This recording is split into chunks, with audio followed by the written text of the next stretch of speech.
मला तरी पक्षात येऊन फक्त 2-2.5 वर्ष झालेली आहेत. आमचे म्हात्रे दादा पण आत्ता पक्षफुटीच्या नंतर आलेले आहेत.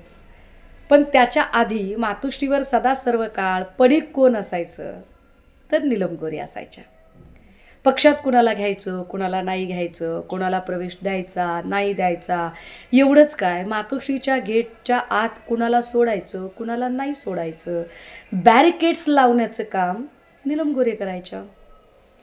त्यामुळे 18 महिने 13 त्रिकाळ मातोश्रीवर पडीक असणाऱ्या नीलम गोरे यांना हा आर्थिक व्यवहार जास्त चांगला माहीत असेल.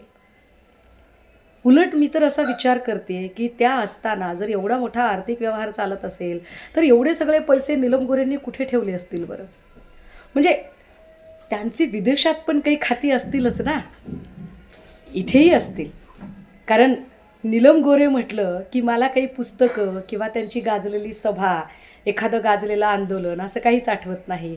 मला नीलम गोरे म्हटलं की छान छान लफेदार पदराच्या साड्या, हिऱ्या मोत्यांचे नेकलेस, त्याच्यावर मॅचिंग कानातली डुलं, त्याला मॅचिंग असणारीच अत्यंत झोकातली पर्स, हातात हिऱ्या मोत्यांच्या बांगड्या, हा सगळा अवतार मला नीलम गोरे म्हटल्यावर आठवतो.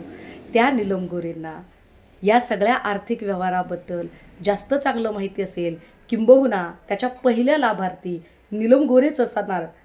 मला नीलम गोरेंकडून खरंच तो हिशोब ऐकायला आवडेल.